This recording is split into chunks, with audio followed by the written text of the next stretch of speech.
One thing I do want to ask you to expand on is how things have changed in this area since the pandemic and since people are working from home and kids are home, and it's a very different world where there are not the clear time and space boundaries that there were before. So what have you seen happening in people's lives or in this space of work-life balance or balancing? Yeah, so I mean, I think you really kind of hit the typical experience, and there's a lot of variation around this, right? But I think you've kind of hit the typical experience. What we know is people are working more hours during the pandemic than they were before, Mm. right? And some of that is they're working during commute time, right? But also it is that whereas before, one of kind of what we how we refer to this in the academic literature is people have a preference for how they manage boundaries between work and non-work.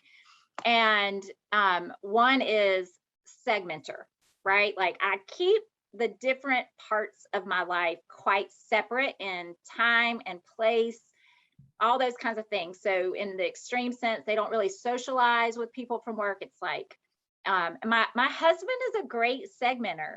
It's like he walks in the door and work is off and he is at home.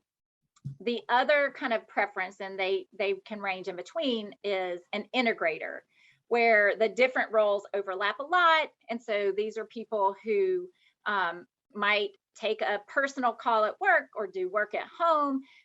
That provides flexibility, but because those boundaries get blurred, they don't ever feel as disconnected and able to really relax and rejuvenate and recover from those roles. And so what has happened is the pandemic has made it much more difficult to segment, and segmenting can be a way to kind of reduce that sense of competing demands. And so we're sleeping in the office or working in our bedroom, right? Literally.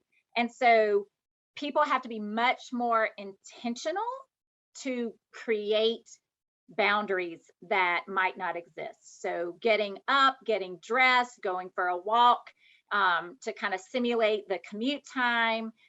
Similarly, at the end of the day, taking a walk to kind of reset, like now I'm going into family mode. Mm.